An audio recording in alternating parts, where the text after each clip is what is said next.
To our fine establishment. I am Miss Christine Funnemark, and along with my mother, Miss Birkey Funnemark, I welcome you to Seaman's Rest. In the year 1897, my mother decided to open her modest home to the men who live a life at sea, trying to make a living and better their fortunes. This plan, I'm sure, sprang from Mother's own heart following the death of her husband, my dear father, a sea captain himself who perished in the depths of the briny deep. And although it was a sad time indeed, Mother and I saw it as yet another example of an opportunity handed to us by the Master. Mother and I take daily pleasure in watching these men turn away from a world of sin and temptation, often so common with life at sea. At Seaman's Rests, our guests can read, take nutrition, play games, and find even briefly a life with a mother and sister left so far behind. Mother and I take simple pleasure in watching these men turn away from a life of temptation. Now, I must tell you that in these early days, these streets and docksides were fraught with temptation. Tacoma's history was being determined by the machinations of Mr. Carr and the others who saw prosperity in the coming terminus of the transcontinental railway. Along with prosperity came an element of greed, however, and we saw the violence and crime often perpetrated upon our guests at Seaman's Rest. I, for my part, did what I could to turn these men back to a life that was good and wholesome. I encouraged them to reconnect with long-lost family and loved ones, and even posted letters for them so that they could receive them in their next port of call.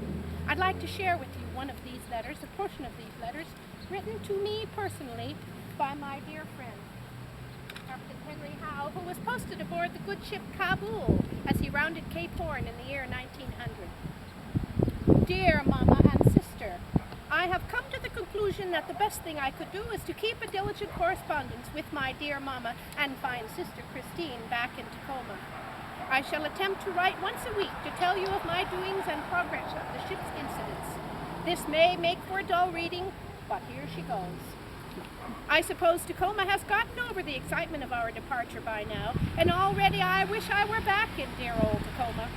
Sometimes I wish I had never seen such a marvelous town. It does not do for a man to have his eyes so wide open. We have been cleaning the ship this week, scrubbing the teakwood decks, and the holy stands are scrubbed as well. Baird the cook has been singing hymns at the top of his voice, but tomorrow we know he will be blaspheming as he knows so well how to do.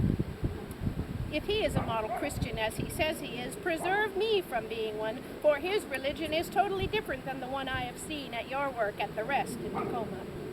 Now, the big hunt is on for bedbugs. The forecastle looks nice and clean, and last night I chose to sleep on the deck, but the green sea washed me bed, bag, and baggage into the lee scuppers. Oh, I can tell you that my spirit was not very Christian-like for some time after that. Christine, you belong to the sea. I hope you find a goodly man among us someday. Much to your frequent embarrassment, you know we are all in love with you. And you know I am looking forward to hearing from you and Mama too, of course. Everything that is good and upright about me was brought to the front during my time at Seaman's Rest. So many of us sailors look back upon the Rest as our ideal home. God bless and prosper your work at Seaman's Rest. It is a gleaming beacon and incentive to a better life. Signed, your dear servant, Captain Henry R. Howe, aboard the good ship Kabul, 1900. When Mother and I made our daily walks to the ship docked in the harbor, we often saw that the men found it difficult to turn away from a life of sin, temptation, and the company of indecent women. We did our best to turn them back to the life that was good and wholesome. And I would like to close by sharing with you one of the hymns that did just that. This is one of Mother's favorite hymns. It was written in the year not too long ago, 1860, by Mr. William Whiting. It's called the Seafarer's Hymn, and if you're so moved, please join in.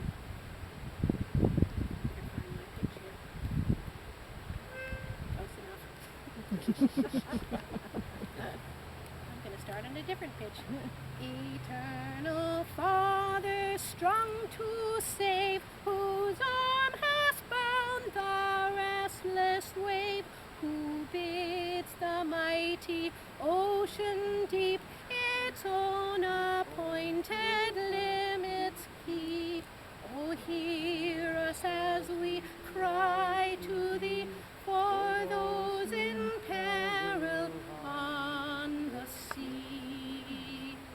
I thank you so much for visiting us today, and as always, your donations are welcome. Don't have any, okay? I bid you goodbye, and please have a safe journey as you return back.